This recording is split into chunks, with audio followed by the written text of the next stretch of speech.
She said, "I'm not cooking, cleaning, or contributing until you appreciate me more."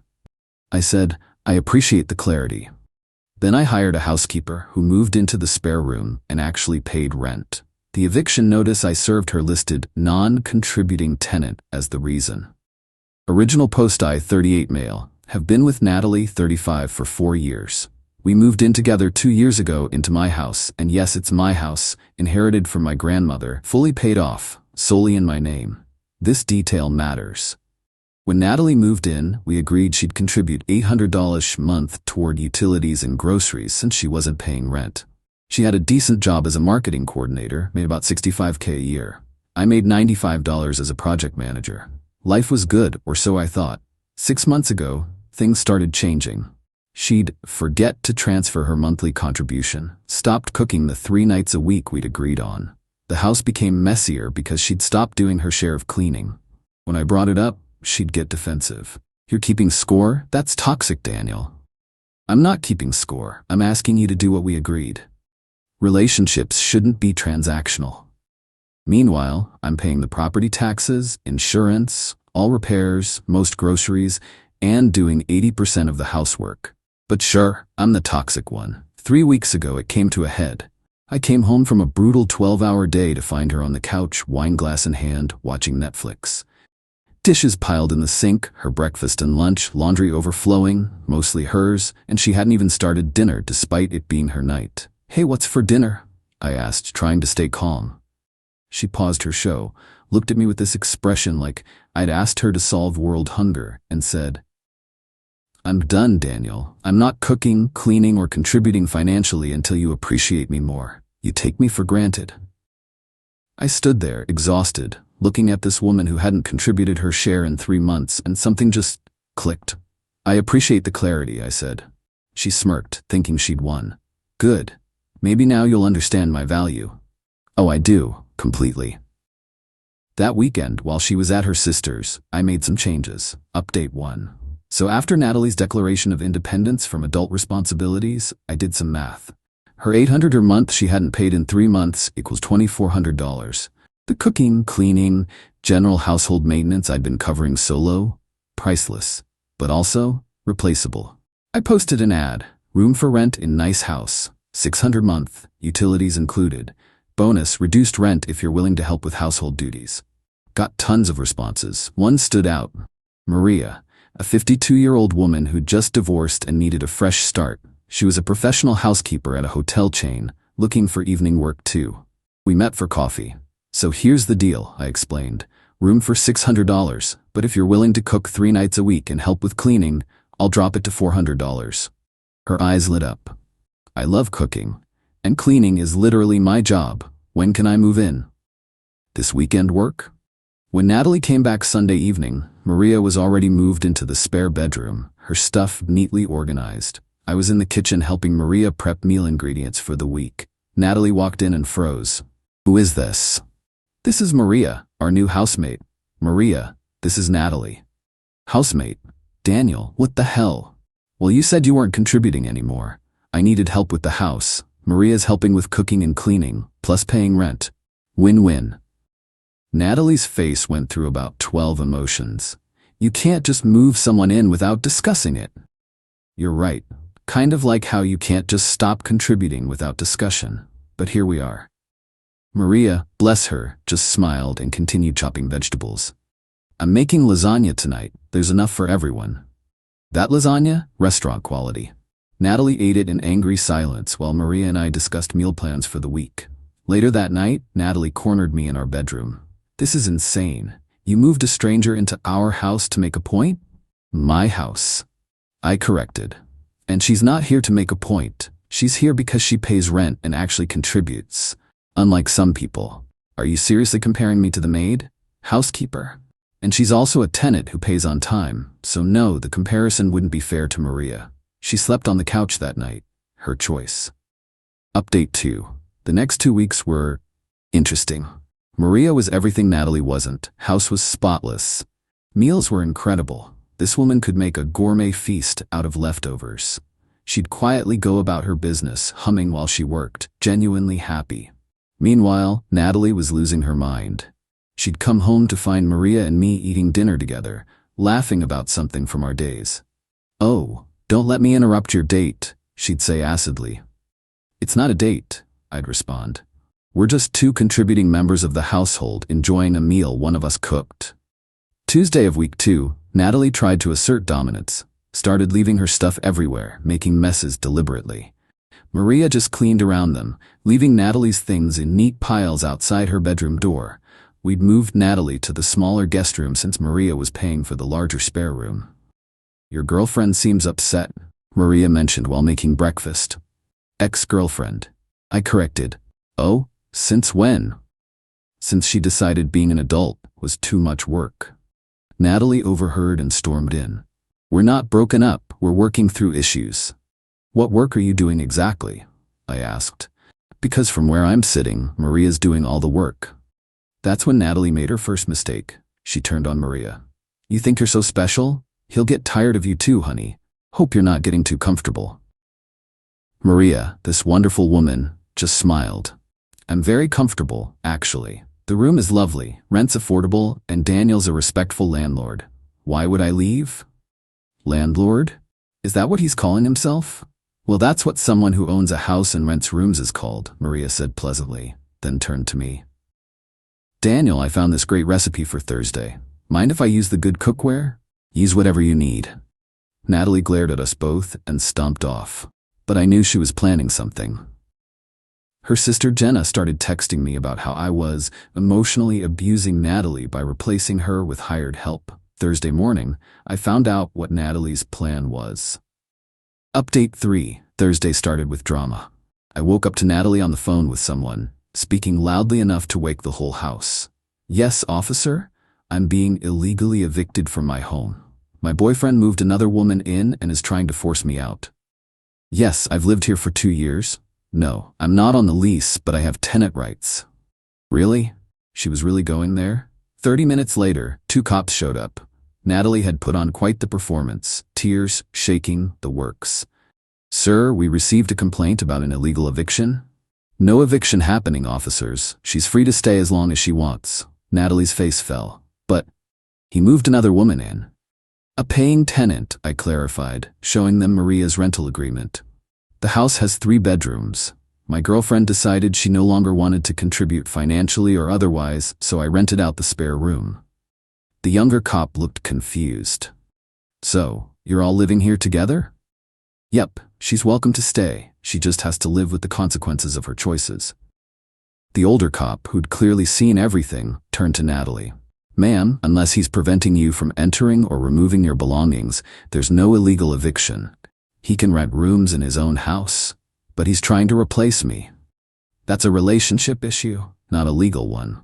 After they left, Natalie was furious. But Maria? Maria had made coffee and muffins for everyone, including the officers who politely declined but appreciated the gesture. "You're a real piece of work," Natalie hissed at me. "I learned from the best."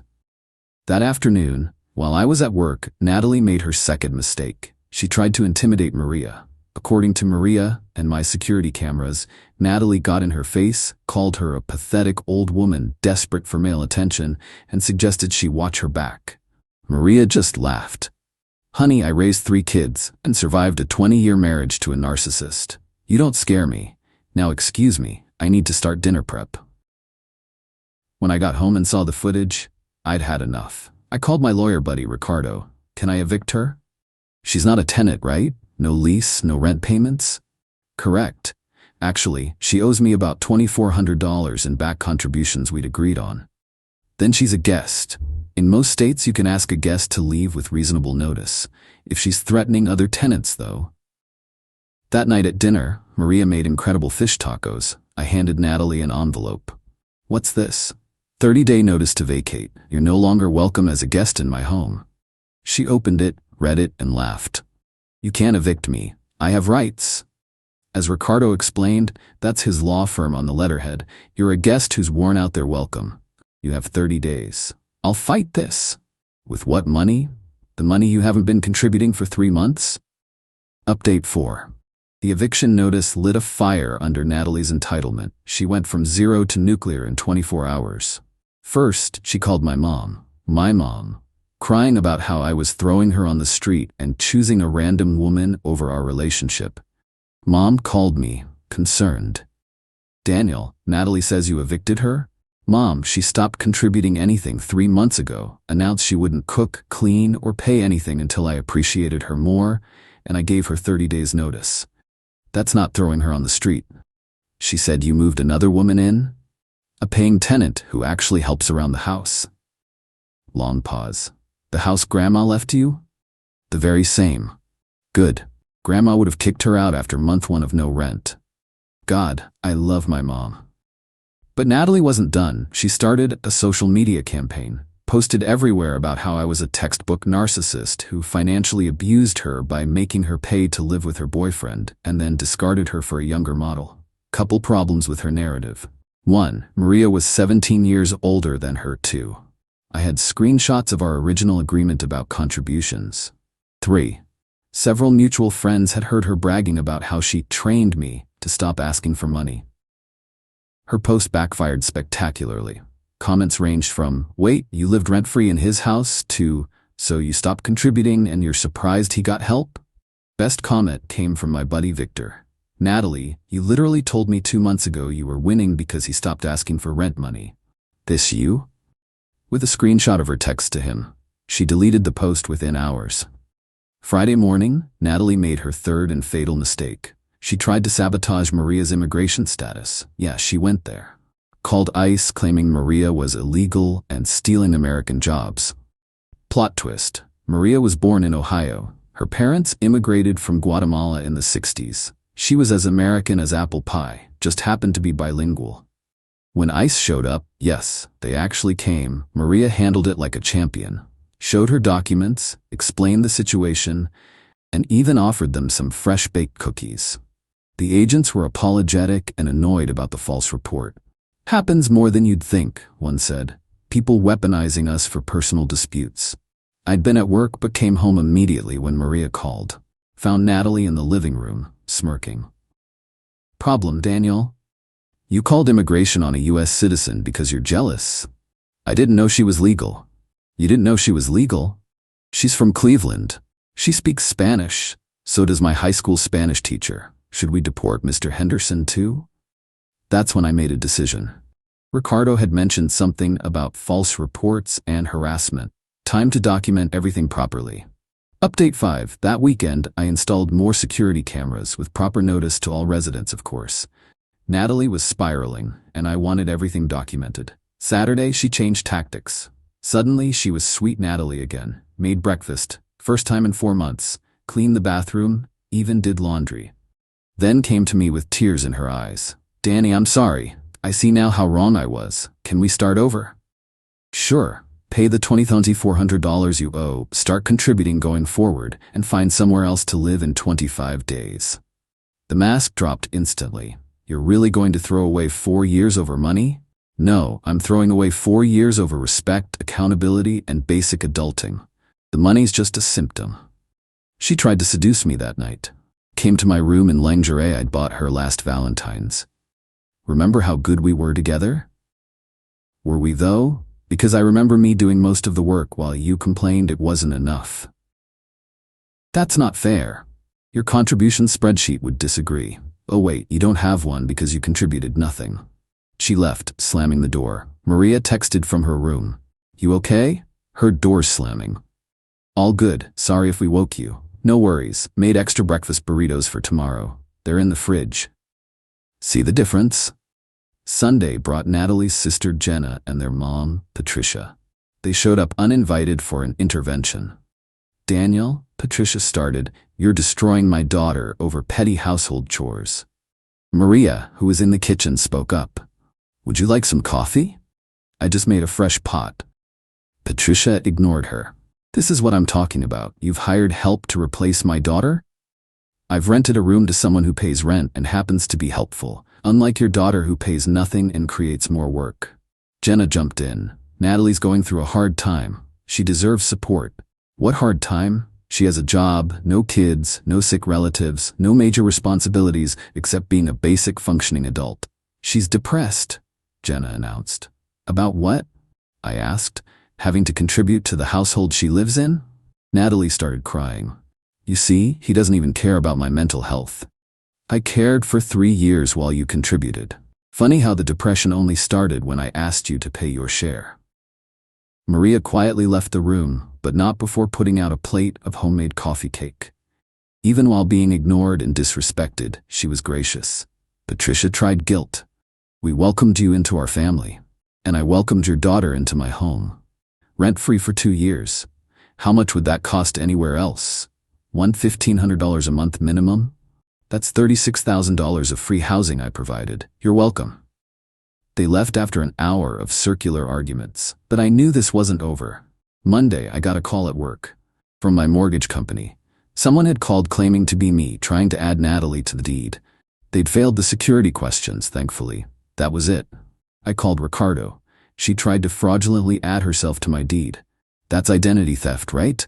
Attempted, but yes, file a police report, now. I did. The detective was surprisingly interested, especially when I mentioned the ICE incident and the false police report about eviction.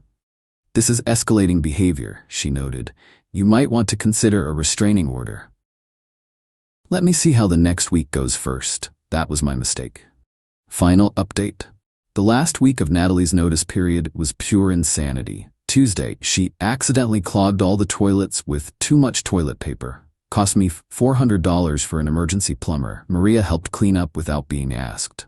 Wednesday, she called my employer claiming I was mentally unstable and dangerous. Thank God my boss knew me well. He laughed it off but documented it for HR in case she escalated. Thursday, the grand finale. I came home to find she'd sold a bunch of MI stuff on Facebook Marketplace. My gaming console, my grandmother's china, that hurt the most, and some power tools. She had the buyers coming to my house. When the first buyer showed up, I had to explain the situation. Sorry, these items were listed without my permission. They're not for sale. The guy was understanding. Oh man, messy breakup? The messiest. I called the police immediately. When they arrived, Natalie played victim again. These are communal items. We bought them together. I had receipts. For everything. All in my name, all from before she moved in. The officer looked at her. Ma'am, selling someone else's property is theft. But I live here. That doesn't make his belongings yours. They arrested her. Actually arrested her. Maria watched from the doorway, shaking her head. While Natalie was being processed, I went full nuclear myself. Got an emergency restraining order based on the escalating harassment, identity theft attempt, and now actual theft. Ricardo rushed it through with a judge he knew. Natalie's mom bailed her out that night. The next morning, she came with police escort to get her belongings. She had 2 hours to pack, supervised the entire time. As she was leaving, she turned to me. You destroyed my life, over $800 a month. No, you destroyed your own life by deciding that being an adult was optional. I just stopped enabling it. No one will ever love you like I did. Maria, who was watching from the kitchen, called out. That's probably a good thing, honey. The officer escorting Natalie had to turn away to hide his laugh. She moved back in with her parents. Sent me one last text from Jenna's phone. You'll regret this when you're old and alone. I showed it to Maria over dinner. She'd made incredible enchiladas. You know what I regret? I said. Not doing this 2 months into her refusing to contribute. You're a patient man, Maria agreed. My ex-husband pulled that once. Once. I changed the locks while he was at his mother's. We high-fived. The aftermath? Natalie pled down to misdemeanor attempted theft, got probation and community service. The restraining order was granted for 1 year. She had to pay me $1,800 in restitution for the plumber and attempted sales. Her mom still sends me angry emails monthly. They go straight to spam.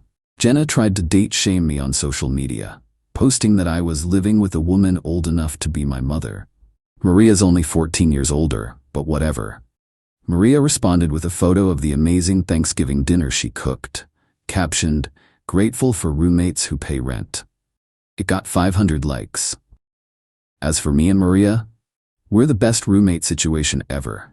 She pays rent on time, cooks amazing food 3 nights a week, keeps the common areas spotless, and is just generally pleasant company. We watch Jeopardy together, and she's teaching me Spanish.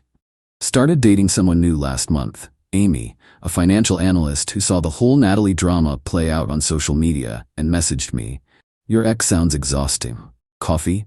When Amy came over for dinner, Maria made her famous lamb chops. Amy brought wine and insisted on helping with dishes. "Keep this one," Maria whispered to me later. "The house is peaceful. Bills are paid, there's always good food. And nobody expects me to subsidize their entire existence while complaining I don't appreciate them enough." Natalie, according to mutual friends, is still living with her parents, still refusing to understand why her protest backfired, and telling everyone I financially abused her by checks notes, expecting her to contribute to the household she lived in. Last week, Maria renewed her lease for another year. Brought me a bottle of good whiskey and said, "Thanks for being the first man in my life who just wanted rent and respect, nothing else. Thanks for being the first woman in my life who actually delivered what they promised." We clinked glasses. "Oh, and I'm using Natalie's $1,800 restitution payment to replace my grandmother's china. Found an almost identical set on eBay. Maria's already planning to use it for Christmas dinner." Funny how someone just helping with cooking and cleaning turned out to be better company than someone who claimed to love me but couldn't be bothered to act like an adult. To everyone saying I should have just kicked her out immediately, you're right. But sometimes people need to see exactly how replaceable their irreplaceable contribution really is. Natalie thought she had me trapped because she assumed I needed her more than she needed me. She was wrong. The eviction notice listing non-contributing tenant as the reason? Framed in my office. Ricardo made me a copy as a joke. It's my daily reminder that when someone shows you who they are, believe them. And when they stop contributing, replace them with someone who will. Maria's making pulled pork for dinner tonight. Amy's coming over. Life is good. Edit. Since everyone's asking, yes, Maria has met Amy several times now. They get along great. Maria's even teaching Amy some of her recipes. Last week they ganged up on me about my spice cabinet organization. This is the kind of problem I'm happy to have.